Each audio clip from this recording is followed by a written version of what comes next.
Pronto, começou. Beleza, pessoal.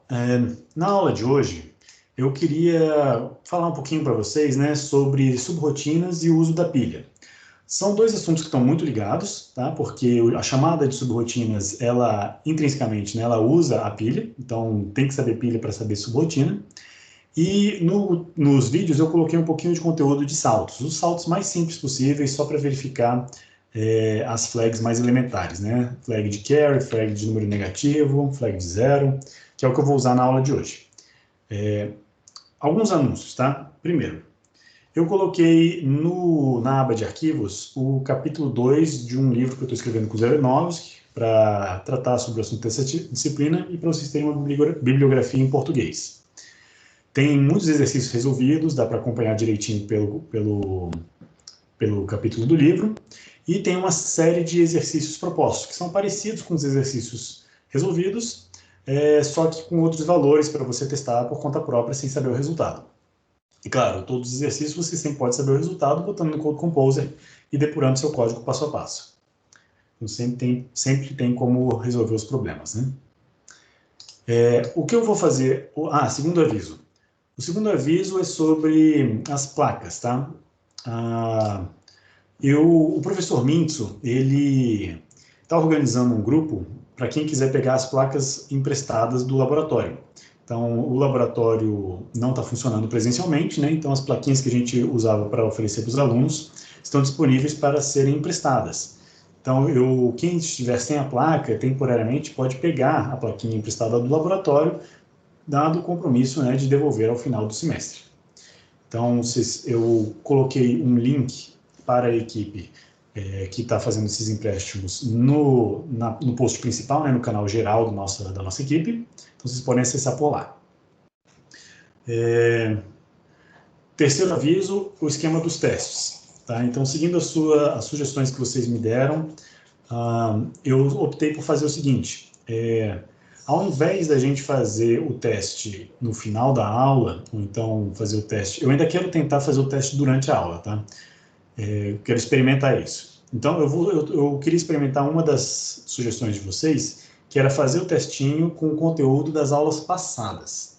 Então, em vez de ser o conteúdo da terça e da quinta, os testinhos vão ser o conteúdo da terça passada e da quinta passada. Então, por exemplo, esse conteúdo de hoje é o primeiro conteúdo do teste. Desculpa. O conteúdo de hoje e seria o conteúdo da quinta-feira passada, vai ser o conteúdo do testinho da quinta-feira. Tá? Então, as videoaulas da quinta-feira não vão cair no testinho. E aí, o testinho vai ser a primeira parte da aula. Então, a primeira meia hora é para resolver o testinho. Deu meia hora, aí vocês assistem o vídeo. Tá? O testinho tentem resolver em 20 minutos, tá? 20 minutos para resolver.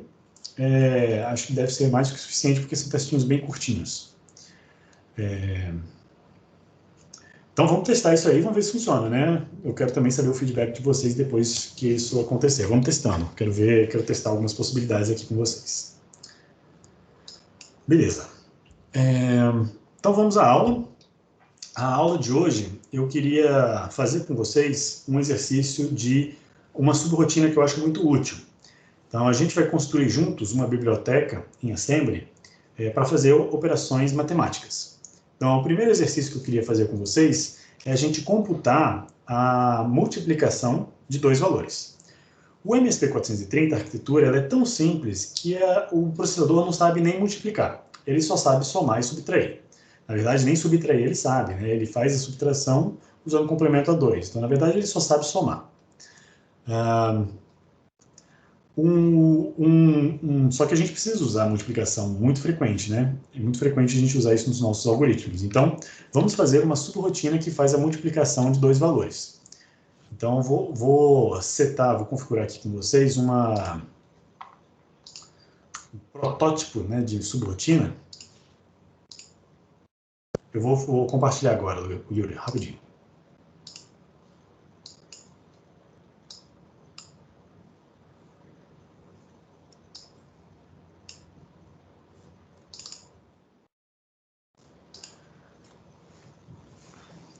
Então é o seguinte, eu quero...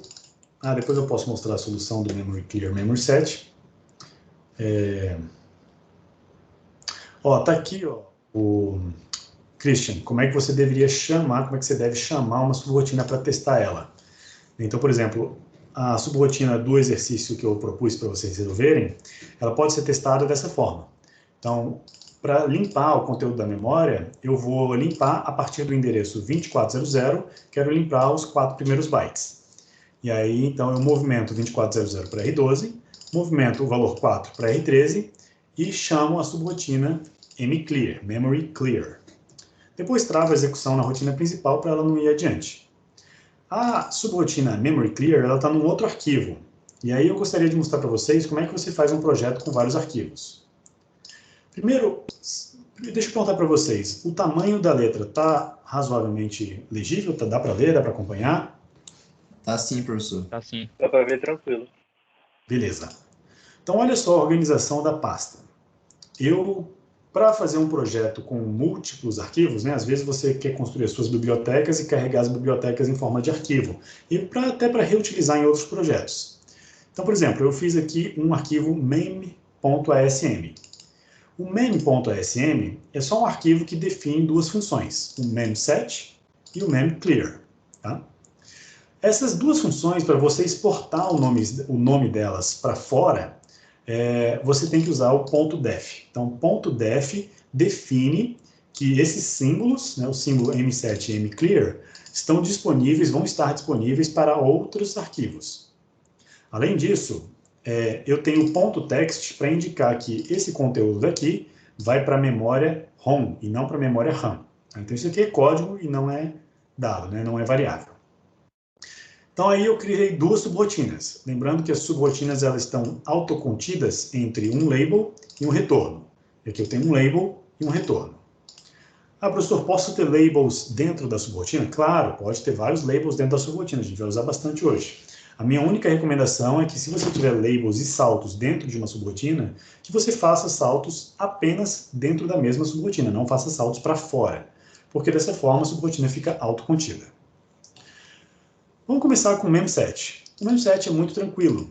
Ele movimenta, né, ele escreve na memória o valor de R12. Então, aqui eu estabeleci como convenção a passagem de parâmetros por registro.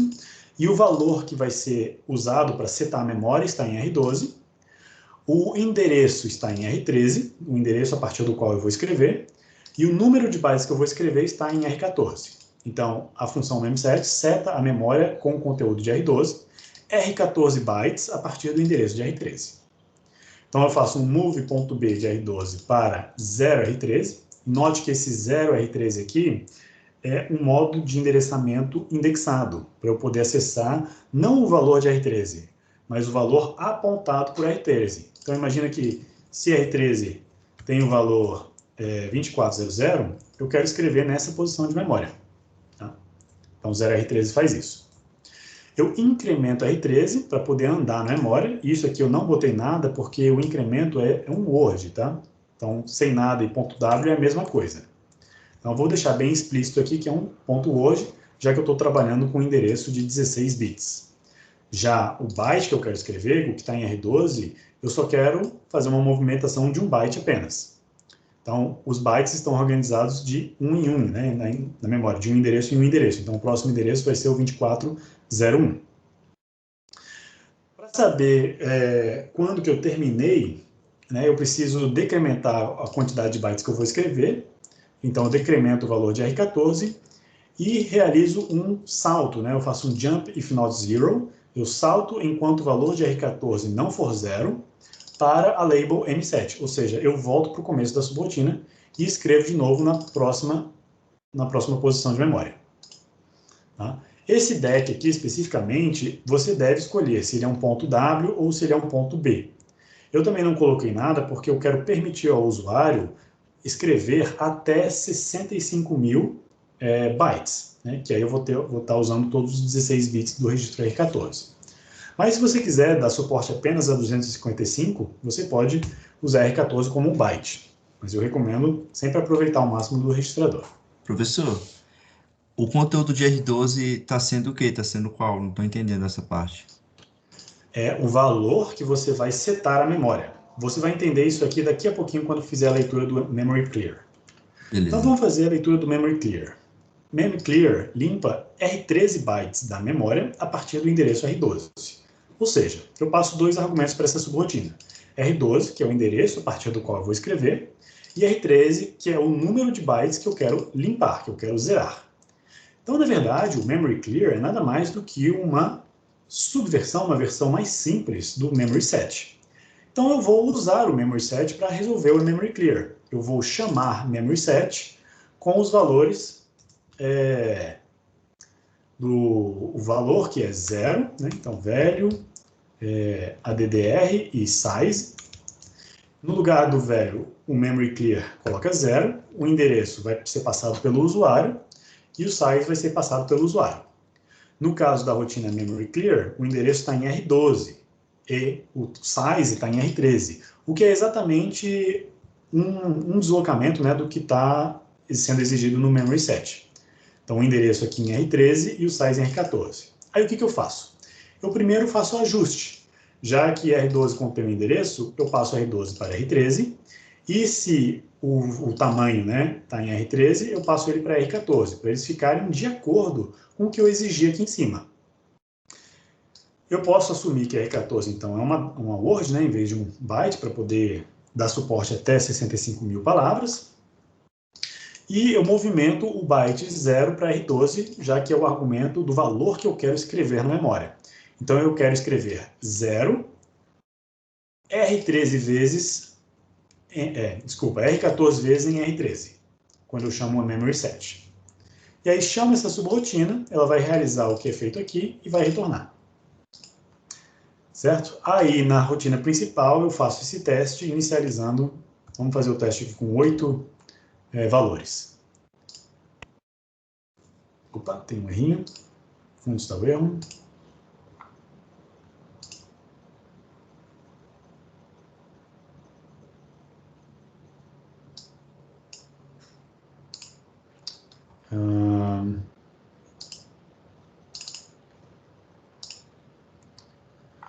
Um símbolo não definido. Ah, é que eu estava escrevendo aqui, desculpa. Estava escrevendo uma rotina aqui.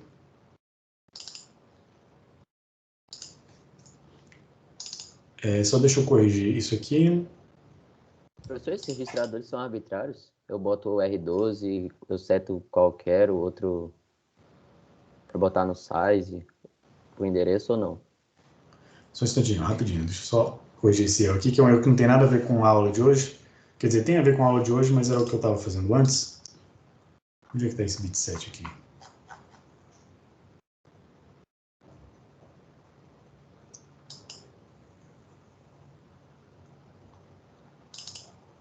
O professor é na linha 60?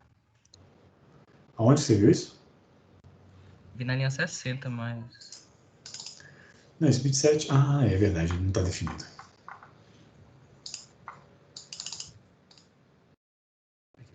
Aqui.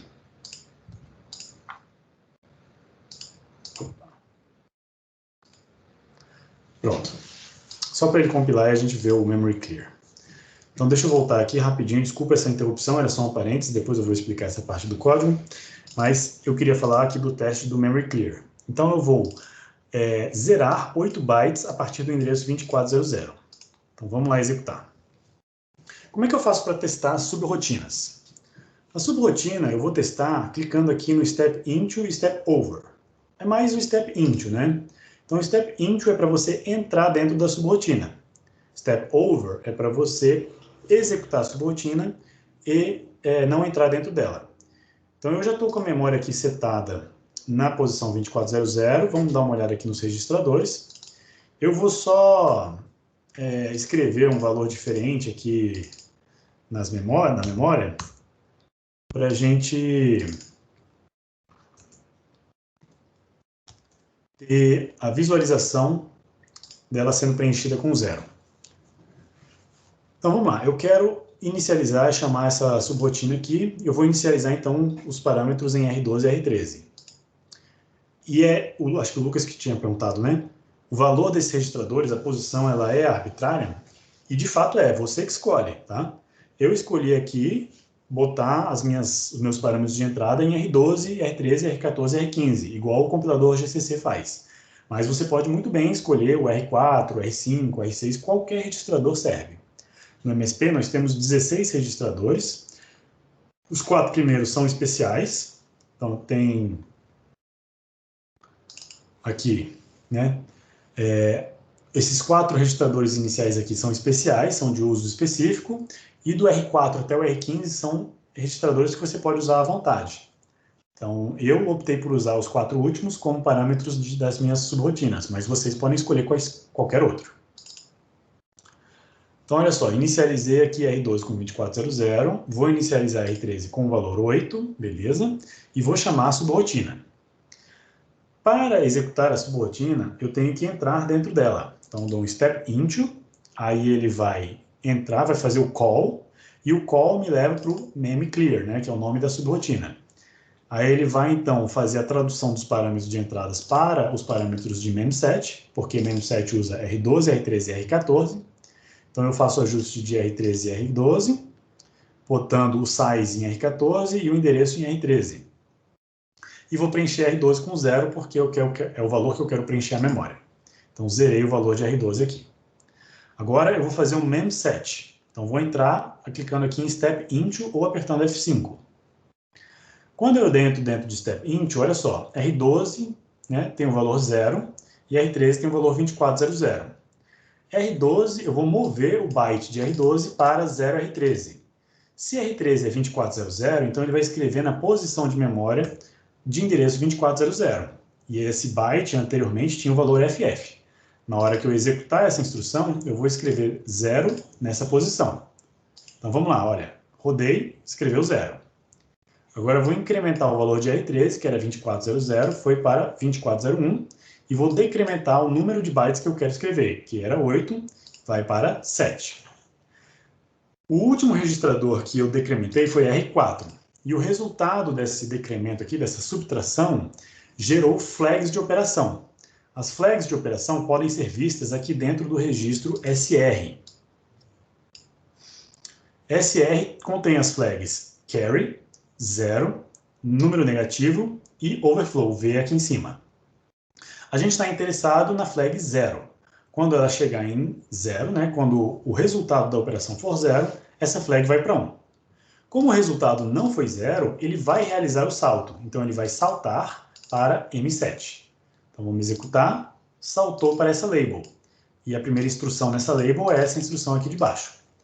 Então, esse salto ele vai realizar novamente, só que agora o valor de R13 mudou para 2401. Então, ele começa a escrever a partir do segundo endereço de memória aqui. Antes era 12, né? 12, vai para 0. Aí ele faz isso várias vezes. Está vendo que a memória está sendo zerada aqui embaixo? Ó, faltam 4, 3, 2, 1. Então, esse é o último byte que eu tenho que zerar, tá? Do 2400 até o 2407. E aí eu vou decrementar R14, então R14 tem o valor 1. Na hora que eu decrementar esse cara aqui, o valor de R14 foi para 0. E aí a gente vai ver aqui nas variáveis, nas flags de operação, que a flag Z, que indica se o resultado foi 0, foi para 1. O salto JNZ vai verificar se essa flag é 1 ou 0. Então, como eu realizo o salto se Z foi igual a 0, ou seja, jump if not 0, esse salto não será realizado, já que Z é igual a 1. Então, a próxima instrução a ser executada vai ser a instrução de baixo, ou seja, o salto não vai ser tomado. De fato, o salto não foi tomado e ele realiza o retorno logo em seguida. Quando ele realiza o retorno, ele volta para a sua posição anterior, né, que eu tinha acabado de chamar o M7, e o mclear, então, no final, retorna para main. Então, o hatch serve para lembrar os últimos endereços que a gente estava anteriormente. Então, call e hatch é o mecanismo que a gente tem para escrever subrotinas. Agora, se eu quero testar, sei lá, eu quero apagar os 16 bytes aqui, e eu sei que essa subrotina funciona, e eu quero executar ela de uma vez, né? Inicializei aqui os registradores R12 e R13, quero limpar 16 bytes de R13, mas não quero entrar dentro dela, mas eu quero rodar ela. Então, eu clico aqui em Step Over. Ao invés de F5, eu posso apertar F6. Perceba o que vai acontecer aqui com a memória. Executei. Então, ele rodou essa subrotina, mas não entrou dentro dela. E a memória foi limpada nos primeiros 16 bytes. Até aqui, gente, alguma dúvida? Eu tenho, professor. Mas Pode o Christian falar. levantou primeiro. Ah, tá ok. Vamos usar a sequência do levantar a mão. Pode falar, Christian. Professor, eu queria saber o seguinte, se eu quiser setar o M7 sem ter que entrar no Memory Clear, como é que eu faria aí? Lá na MEM mesmo. Se você Eu só quiser coloco- testar o MM7, Aí eu só coloco o R14. eu que te pergunto, vamos lá. Ele. Ó, vamos responder junto essa pergunta. É uma ótima pergunta. Eu quero chamar M7. M7 usa 3 parâmetros, né? É o valor, velho, o endereço, a DDR, e o size. Né? O velho está em R12, o ADDR está em R13 e o size está em R14. Então, para chamar o MM7, a gente vai fazer o seguinte, a gente vai inicializar R12, R13 e R14 com valores. O valor eu quero inicializar, sei lá, em CA. Eu vou mover o valor CA para R12. Depois eu quero escrever na posição 2500, né, que é uma posição diferente aí. Escrever 2500 em R13 e eu quero copiar esse CA, sei lá, 10 vezes. Então, eu quero 10 em R14. E aí, depois que eu inicializei os parâmetros de entrada, eu faço a chamada com call M7. Isso aqui vai setar e vai inicializar a memória a partir do endereço 2500 com o valor CA. Vamos ver rodando?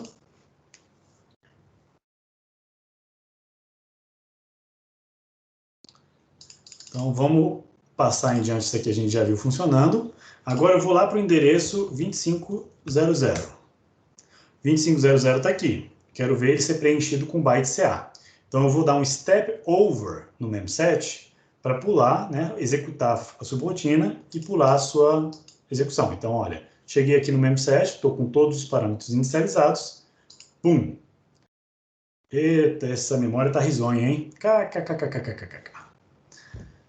Então, é assim que a gente testa uma função específica. Você inicializa os parâmetros e faz a chamada da subrotina. Obrigado, professor. Beleza? Pode falar, Lucas. Professor, é a questão ali dos parâmetros. Então, sempre quando eu faço a movimentação antes, fonte, destino, eu já estou preparando para chamar a call, né? A subrotina. Exatamente. E esses são os parâmetros. E os parâmetros estão aqui, exatamente. Eles vão para dentro das posições dos registradores, né? Os registradores é como se fossem as variáveis, né, que a gente está manipulando aqui. Entendi. Outra pergunta, professor. Nesse código que você acabou de fazer, o CA é um número, mas o 2500 já é um endereço. Como que o programa consegue fazer essa diferenciação? Bom, o programa, a gente sabe que o valor é um endereço. Então, dentro de mem7, quando eu venho aqui na função mem7, o R13 ele não é usado no modo registrador, né? Eu uso ele no modo indexado para acessar o conteúdo da memória apontada por R13, mas de vez em quando eu preciso manipular o conteúdo desse endereço, eu preciso incrementar ele. Então eu venho aqui e incremento. A diferenciação não é feita pelo processador, a diferenciação não é feita pelo programa, a diferenciação está na nossa cabeça, é como a gente interpreta o valor desse registrador. Então, isso demora um pouquinho até você pegar o jeito, mas quando você pega o jeito, você começa a sacar isso. Então, a única forma de você aprender isso é, de fato, realizando os exercícios. Então, depois tenta resolver esse exercício por conta própria, ver se você consegue, ou então faz os exercícios lá do capítulo 2, né? Os primeiros são muito bons para isso. Porque realmente no outro, você colocou o valor CA, que não tem uma posição, mas depois você colocou o 2500, que aí não é um número, já é um endereço, é por isso que eu fiquei confuso. E os dois são números, tá? Os dois são valores de 16 e 8 bits, tá? Na verdade, os dois são de 16 bits, porque eu botei um move, né? Então seria a mesma coisa que botar o 00CA aqui. Novamente, o que esse valor, o que esse número vai representar é a nossa interpretação do número. Está na nossa cabeça que R13 é um endereço e está na nossa cabeça que R12 é um byte. Tá? O programa, para o processador, não faz diferença, ele só trabalha com números, só trabalha com o conteúdo dos registradores. Mas é a gente que vai interpretar. É diferente de outras linguagens de programação com tipagem forte, onde você declara lá um ponteiro com um asterisco, né? Sim. Ou então uma variável sem um asterisco. Aqui em Assembly, tudo é número, tudo é valor da memória, tudo é registrador, tá? Não tem diferenciação entre os tipos de dados. A gente está sempre trabalhando com bits e bytes e words. Então, a interpretação quem faz é o programador, quem faz é a gente. Gente, vamos seguir adiante, porque só falta meia hora, eu quero fazer mais um exercício com vocês. O Caio, acho que queria fazer uma pergunta. Pode fazer, Caio, aí a gente termina contigo. Tá, era só para confirmar mesmo. Então, o que ele está falando é que, a partir do endereço 2500, ele vai botar o CA nos 10 primeiros endereços. Perfeito. É isso, né? O que essa função, é o que a gente definiu com essa função, né? Então, beleza, obrigado. Eu poderia escrever de outra forma aqui, o 10 é, na verdade, o A, né? Em hexadecimal. Mas beleza, vamos seguir em diante, vamos testar agora. Eu queria fazer uma função mais útil, que é a função de operações matemáticas. E aí, a função que eu acho interessante aqui para a gente é computar a multiplicação. A multiplicação, ela pode ser realizada de diversas formas, com diversos tamanhos de entrada. Então, eu poderia, se eu quisesse, escrever uma subrotina de multiplicação de dois números de 16 bits ou dois números de 8 bits. Mas aqui em Assembly eu vou definir claramente que eu quero uma operação de dois números de 8 bits. Então, eu vou escrever uma subrotina umult8, e aí eu vou explicar o porquê desse nome, que realiza multiplicação de dois números de 2 bytes. Tá? Então, entradas. Eu recomendo sempre que você bote antes da subrotina um comentáriozinho, né, para indicar qual é as suas entradas, o que você está usando nessa subrotina, fazer o comentário geral sobre a subrotina, porque fica mais fácil, né, de entender depois. As entradas são R12, que é o operando 1, operando 2. Então, o multi é a multiplicação de dois números, A e B. Tá, vamos falar A e B, então, operando A, operando B. E essa função, então, retorna um número.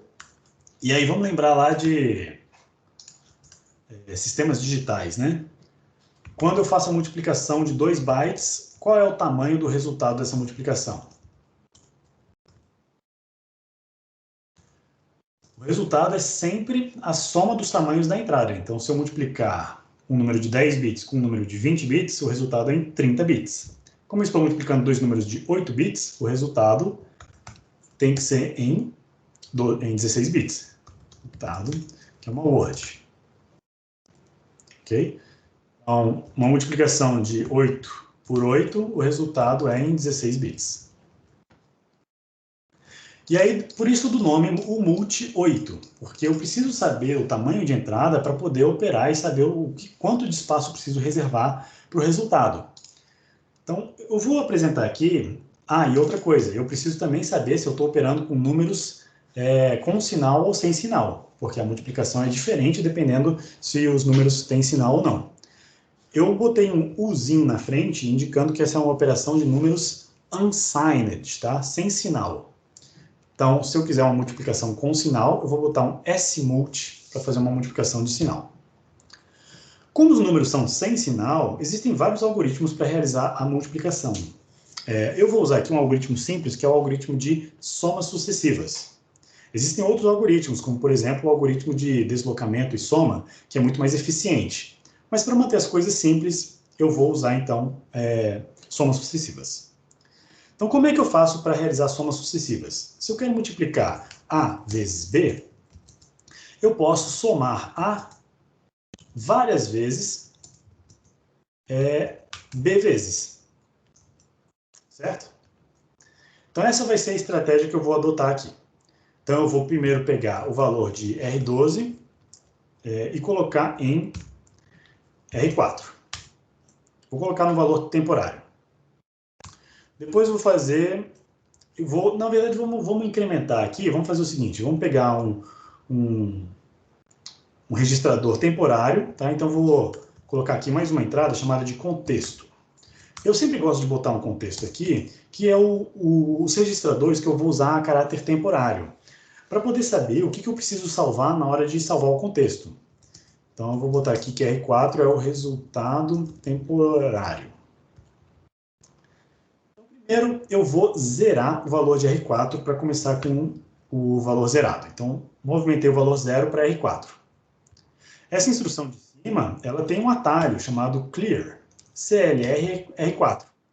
Faz exatamente a mesma coisa que o anterior, só que eu não preciso escrever o número 0, né? Então, clear é, na verdade, movimentação de 0 para o registrador de destino.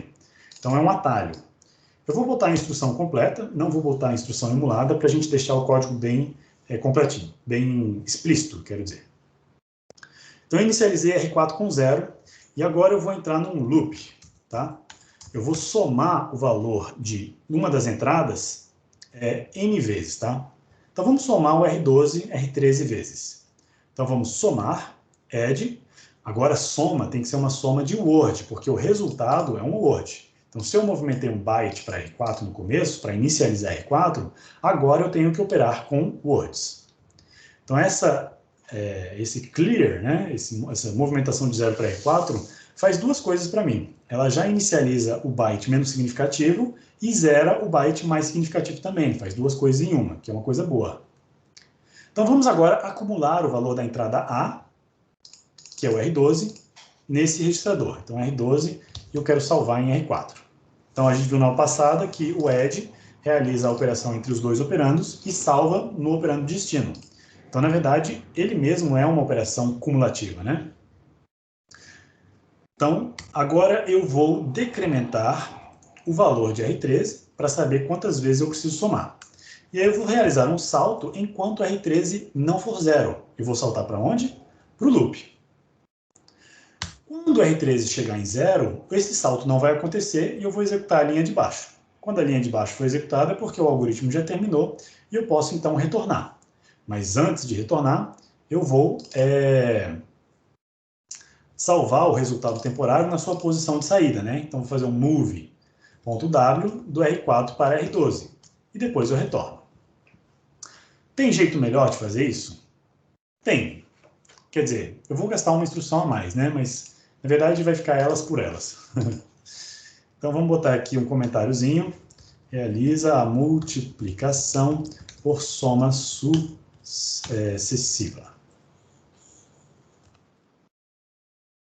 Itera R13 vezes.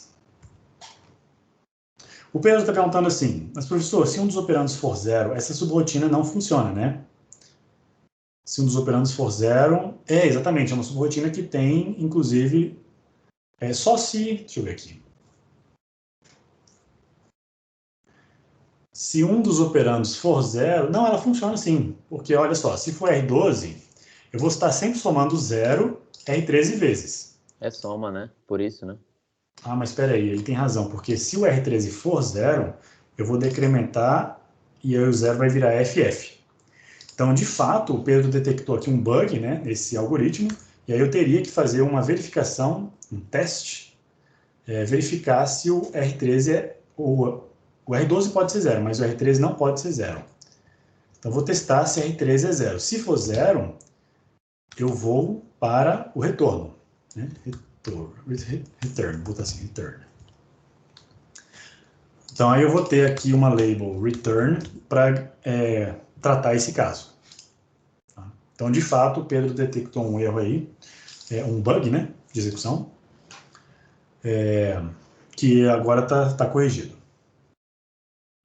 Professor, então, nesse teste aí, ele verifica a linha de cima se o R13, o resultado, né?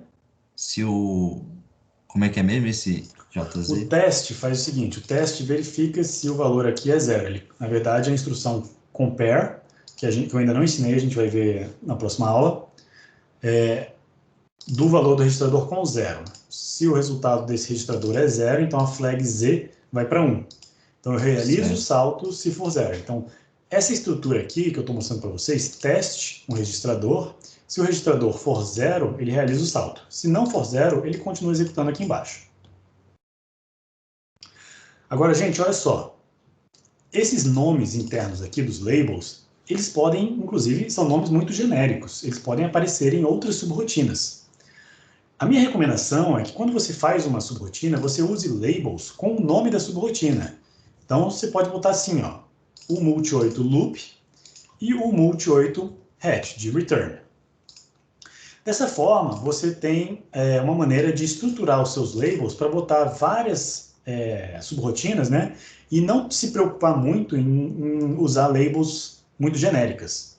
Tá? Aqui você está meio que garantindo que as suas labels elas são únicas. E elas estão sendo identificadas, né? Elas estão sendo... A unicidade dela, a garantia que ela é única, vem pelo fato dela começar com o nome da subrotina. Então, isso é uma boa prática de programação, usar subrotinas que começam com o nome da... Usar labels, né? Que começam com o nome da subrotina. Vamos botar um comentário aqui. Verifica se R13 é 0. Na verdade, a gente poderia verificar se um dos operandos é 0, né? Qualquer um dos operandos. Então, posso realizar o teste para os dois, que isso vai agilizar bastante a minha verificação. Esse comando está intrinsecamente ligado nisso? Qual o comando? Esse comando teste, ele já fala que vai ver se é 0 ou como é que eu vou saber se ele está comparando com 0? Isso você vai aprender na semana que vem. Mas o teste para a gente aqui só faz a verificação do 0, se ele é 0 ou não. Tá? O teste verifica se o registrador é 0. Então, se eu estou testando se esse valor é 0 ou não. Ele compara esse cara com 0. Se for 0, ele seta a flag Z. Se não for 0, ele não seta a flag Z. Então, vamos ajustar esses labels aqui para label o multi8 return e vamos ajustar a label loop né, para a label nova que eu coloquei. Move o resultado para R12, que é o que a gente tinha combinado, e retorna. Beleza. Alguém tem mais dúvidas? Essa sugestões, label né? loop, ela também tem um return? Não, uma label dentro de uma subrotina, ela funciona para você realizar saltos internos. O return marca o final da subrotina, só quando a subrotina efetivamente termina. Então, um salto, todas as instruções que começam com J, né, que são instruções de salto, elas realizam saltos, e aí a minha recomendação é que vocês realizem esses saltos dentro da subrotina, que não façam isso para fora. Tá? Para deixar o código gerenciável, né? Senão fica muito difícil de gerenciar um código. Vamos ver esse cara funcionando? Vamos ver se funciona de fato? Vamos lá para a aula 3 e vamos testar ele aqui. Move, eu quero multiplicar, sei lá, 15, vou botar em R12, e vou mover o valor, sei lá, 10. 15 vezes 10, são bytes, né? 15 vezes 10 é 10 e boto em R13 e chamo a subrotina o multi8. Como eu fiz uma subrotina para entradas apenas de 8 bits, eu tenho que fazer movimentações .b, para garantir que a parte mais significativa desse registrador está sendo zerada. Então, o resultado deve ficar em R12 aqui no final. Agora, se eu compilar, se eu montar esse código aqui, vai dar um erro, porque ele não vai reconhecer esse símbolo aqui, ó. Ele vai falar, os símbolos estão indefinidos. Aí você quer saber qual é o símbolo? Ele não fala qual é o símbolo aqui, isso aqui é mó chatice. Aí você tem que olhar aqui no console, aí fala aqui, ó, the following symbols are undefined. O símbolo o multi8. E de fato, esse símbolo aqui, né, essa label, ela não foi definida nesse arquivo, ela foi definida em outro arquivo. Então eu tenho que exportar essa label para fora desse arquivo. Eu faço isso com um .def, falando para o montador que o símbolo umult8 pode ser usado fora desse arquivo. Além disso, na rotina principal, eu preciso dizer que eu quero usar esse símbolo. Então eu falo .ref, ou seja, eu quero fazer referência ao símbolo umult8. Ah, professor, eu não quero saber se eu uso .ref, .def, eu quero uma coisa mais simples. você pode sempre usar o ponto global. O ponto global, ele faz a mesma coisa que o ponto ref e o ponto def, mas você não precisa ficar diferenciando o que é def e o que é ref, tá? Então, ele funciona assim também. Eu, pessoalmente, isso é coisa minha, tá? Chatice minha. Eu gosto de dizer bem claramente, ó, eu quero definir e exportar esse símbolo com ponto .def, né, nos meus arquivos de biblioteca, e eu quero usar, então eu faço questão de usar o ponto .ref para indicar nesse arquivo aqui que eu estou usando esses símbolos e não estou definindo-os aqui. Então eu gosto de usar dessa forma. Mas vamos lá, vamos testar. Olha só.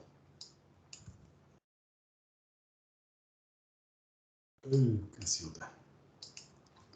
Queria deixar organizadinho, acabei bagunçando tudo.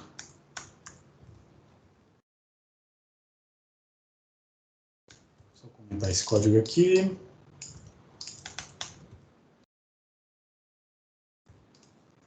Bom, eu já tenho vários casos de teste aqui, né? Então, testar a subrotina o multi 8, com os valores 15 vezes 10. A, 15. Operando B é 10. Resultado em R12, que deve ser 150. Eu tenho vários casos de teste, eu não quero testar tudo até chegar aqui, eu quero ir direto para o teste da multiplicação. Então, eu boto um breakpoint nessa linha, vou para a depuração, e aí dentro da depuração, o que eu faço? Eu executo com o play, o resume, né? Ou apertando F8. Como eu tenho um breakpoint aqui no final, ele vai executar tudo que já foi testado antes e vai travar nessa nova linha aqui. Então, dei play, ele executou, inclusive você pode ver que a memória foi inicializada, aqui em 2400 ele zerou, né, os primeiros 16 bits, e aí chegou aqui no teste da função de multiplicação. Então, vamos executar passo a passo. Vou primeiro inicializar os parâmetros de entrada, que é R12 e R13, TOF. Então, 15 é F, 10 é A. Poxa, não estou gostando, não quero ver em hexadecimal, quero ver em decimal. Beleza, clica no botão direito. Vocês não estão provavelmente vendo aí, mas se você clicar com o botão direito, vai aparecer um menu Number Format. Aparece? Opa, beleza. E aí você muda aqui, então, para decimal, para ficar mais fácil de entender. Então, 10 vezes 15, vamos ver se ele sabe fazer isso direito. Vamos entrar na função, vamos ver o que ele faz. Então, ele vai trabalhar com R4, vai zerar o valor de R4, ó, R4 foi zerado. Vai testar R12, R12 não é zero. Vamos ver aqui o resultado da flag. Ó, a flag Z foi para zero. Então, esse salto não vai ser tomado. Testa R13. Novamente, a flag deu zero, então ele não vai realizar esse salto. Passa em diante e vai entrar no loop. Agora eu vou somar o valor de R12 e vou acumular em R4. R12 tem o valor 15, né? Então, F. Eu vou fazer isso R13 vezes. Então, R13 tem um valor de 10, eu vou decrementar, vai virar 9, e eu vou fazer essa iteração até que R13 vá para zero. Então, vamos observar o valor de R14. R14 era 15, vou botar aqui em decimal.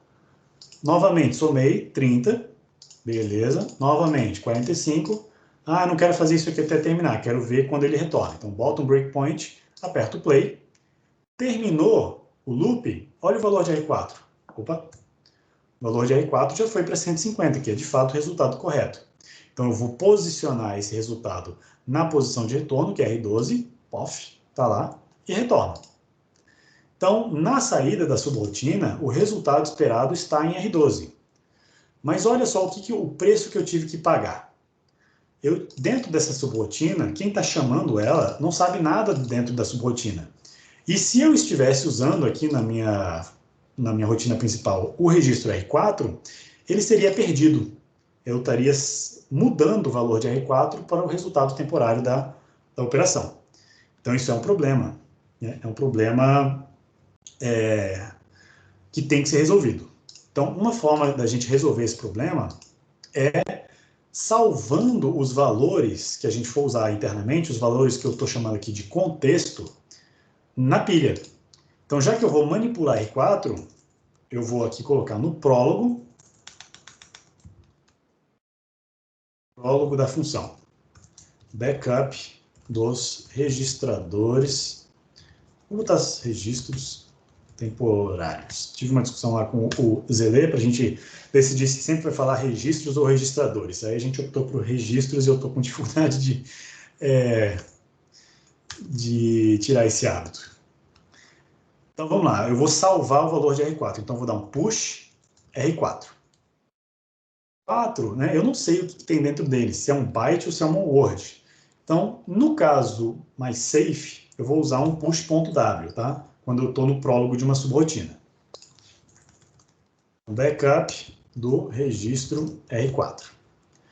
Já que eu tenho o prólogo, eu com certeza tenho um epílogo. Então, antes do retorno,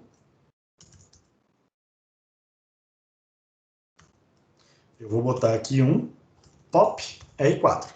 Já que eu terminei de usar o R4, vamos botar aqui um epílogo. Vou botar aqui junto do retorno, né, da label return. Porque se eu precisar retornar antes, aqui no caso do 0, eu vou também fazer o pop, né? Então, fazer um pop desses valores. Vou chamar isso aqui de epílogo da subrotina, onde eu vou restaurar o valor anterior de R4. Faço um pop R4 e retorno.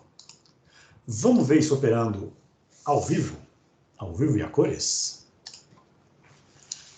Gente, como é que eu faço para ver a pilha aqui no Code Composer? A pilha, ela é direcionada pelo ponteiro da pilha, que é o registro R1. É esse cara aqui, o stack pointer. Bem no comecinho do código, eu até alterei um pouco o template para deixar ele mais simples e resolvi inicializar a pilha por um valor fixo de 4400, que é o primeiro endereço da memória flash, é exatamente o limite ali entre a memória flash e a memória RAM. Então eu faço essa inicialização colocando o SP em 4400. Quando que o SP muda? O SP muda toda vez que você coloca alguma coisa na pilha. Vamos para esse endereço ver ele de perto. Ops, 4400. Eu vou mostrar a pilha em bytes, em words, tá? E não em bytes. Então eu vou pedir para interpretar aqui como 16 bits em hexadecimal. E aqui eu tenho, olha, o endereço 4400 e aqui são os endereços subsequentes. A pilha não está aqui. A pilha está aqui para cima, né? Para os endereços menores do que o 4400. Então, a pilha, a primeira posição da pilha é essa entrada aqui. Então, eu vou aproveitar e vou zerar esses valores aqui só para a gente ver, de fato, elas movimentando, tá? Elas mudando de valor. E agora vamos ver a pilha operando. Quando eu faço um call, né, de uma subrotina, o que o call faz? O call vai... vou botar uma vista de disassembly aqui embaixo, só para a gente ver o endereço dessa subrotina. Olha só, essa linha de código, call, está no endereço 444C. A próxima linha de código está no endereço 4450. Então, quando o call retornar, eu preciso ir para a linha seguinte, que é o 4450. Então, eu vou pegar este valor, 4450, e vou colocar na pilha, para eu poder lembrar de onde que eu vim. Então, vamos fazer isso. Eu vou entrar dentro da subrotina para a gente ver essa operação sendo realizada. Olha só, entrei na subrotina. O call fez exatamente isso. Ele colocou o valor de retorno, né, o endereço de retorno, que era aquela instrução logo depois do call, aqui dentro da pilha. E, ao mesmo tempo, mudou o valor do PC para a posição da função mclear. Ó, a função mclear aqui no disassembly está no endereço 447C, que é esse endereço que está no PC agora. Não é o endereço lá da minha rotina principal. Aí, beleza, executei essa função, e agora eu vou retornar. Ó, aqui tem uma outra escrita, porque eu tive um outro call, né? Só que depois do call eu tive um return, então o valor da pilha voltou para o 43FE, que é esse, desculpa, que é este endereço aqui, ó, address 43FE. Então a pilha está apontando para o 4450, que é este endereço aqui. Não consigo selecionar, tudo bem. Então, na hora que eu der o return, eu vou pegar este endereço e vou colocar no PC. Então, vamos ver ele acontecendo. POF. Olha só, o POP, né, do return fez com que o valor 4450 voltasse para o PC e eu volto, então, para a instrução logo depois do call. Então, é assim que o call funciona. Agora, vamos ver como é que eu uso a pilha para guardar valores temporários, né, para o prólogo e o epílogo. Então, eu vou dar um fast forward aqui no meu programa, dar um play, que ele vai cair na rotina de teste da multiplicação. Então, estou aqui pronto para chamar a rotina de multiplicação.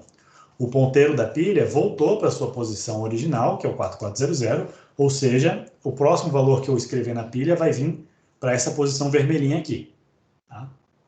Então, qual que vai ser o valor, olhando para essa tela aqui, né, respondam aí no chat para mim, qual vai ser o valor que vai para a pilha logo depois da chamada da subrotina umult8. Quero ver se vocês sabem.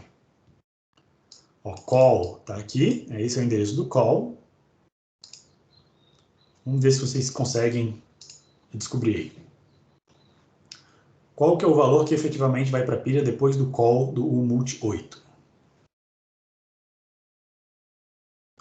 4468, 446C, 150 decimal. Caramba, quem dá mais? Quem dá mais?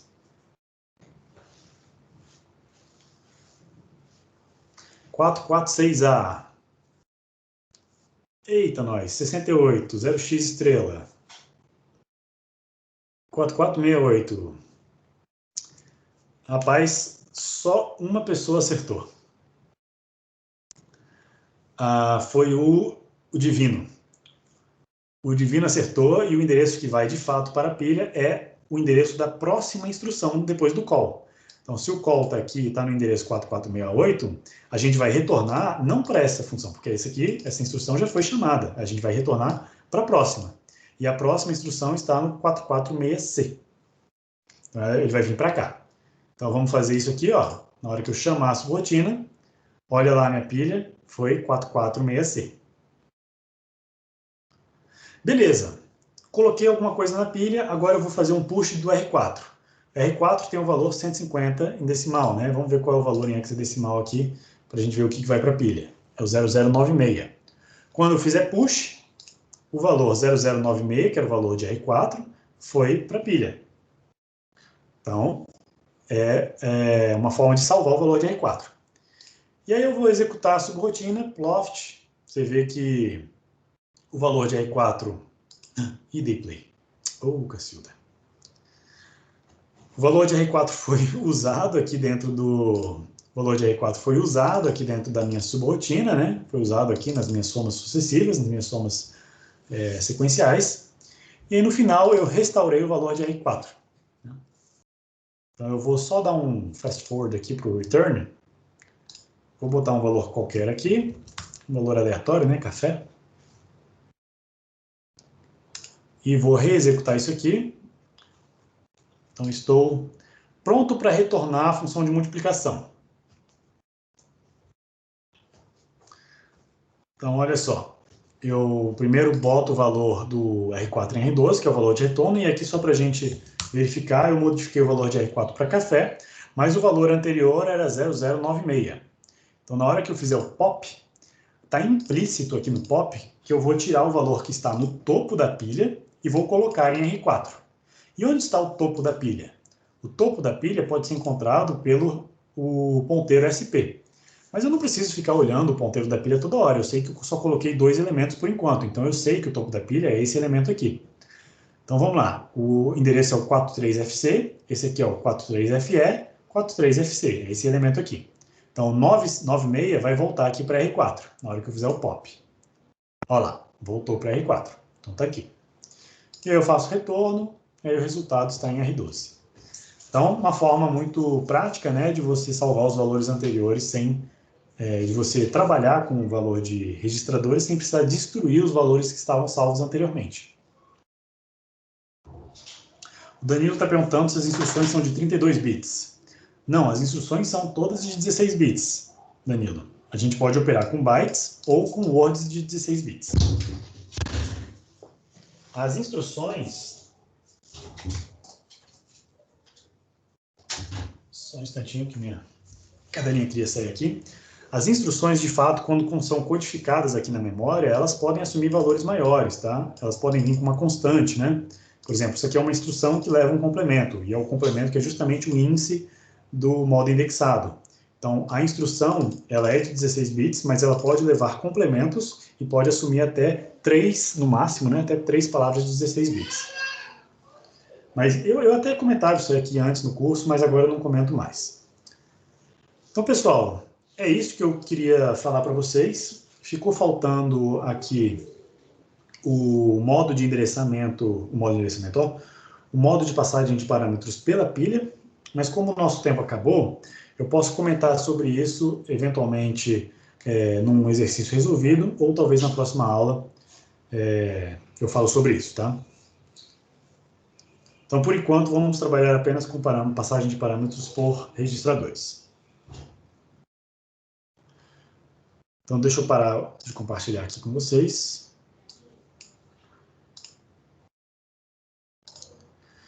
As dúvidas, gente, eu vou pedir para vocês fazerem lá na monitoria, eu vou responder mais tarde, tá? Agora eu tenho outros compromissos, mas eu também não quero extrapolar o horário da aula, então eu peço que vocês façam as dúvidas que vocês tiverem sobre a aula no canal de monitoria.